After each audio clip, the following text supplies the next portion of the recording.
So there's a lot of different stuff up here because sometimes you don't know where you're starting. It's kind of like, I always say it's kind of like cooking. So you're like, what's for supper? Well, whatever you got in the pantry or in the fridge.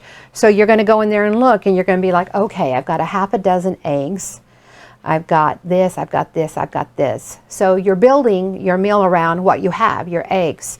So it may be that you have a bunch of flying geese, and you're thinking, ooh, I want to make a hen house. But you already have these made, and so you need to know what this is going to be with the eggs that you've already got. Does that make sense? So that's what this next column is. It's your egg column for your hen house. So this is just an option 3, just a plain flying goose right here. We've talked about the difference in the cut and sewn, and so when you look at your chart, it's giving you the sewn sizes. So if you've got something like this with raw edges, you're going to have to back it back down to this number and work with that smaller sewn number.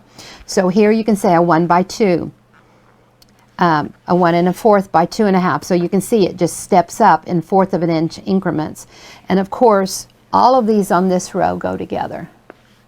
All of these on this row go together. So you're maybe not on this chart, you're maybe not starting out with this of what you want. You maybe are starting out with this of what you have. And so measure it, find it here on your option 3 chart, and then go to the left and go to the right, and it will give you the information you need for here. It's a good time to use a text line. And a good time to use a text line. Did someone say that or you? No, I did. Okay, so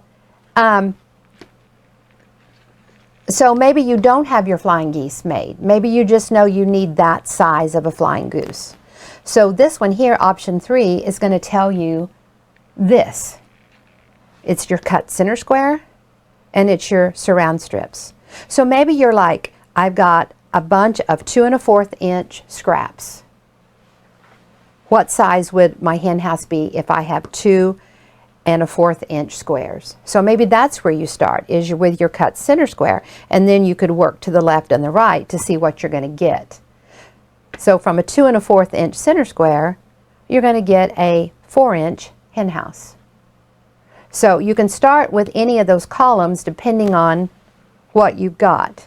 And then this one is your surround strips for your hen house. So that's these right here. See, you have your square in the middle and your surround strips. Now you have your hen house and your surround strips. Okay?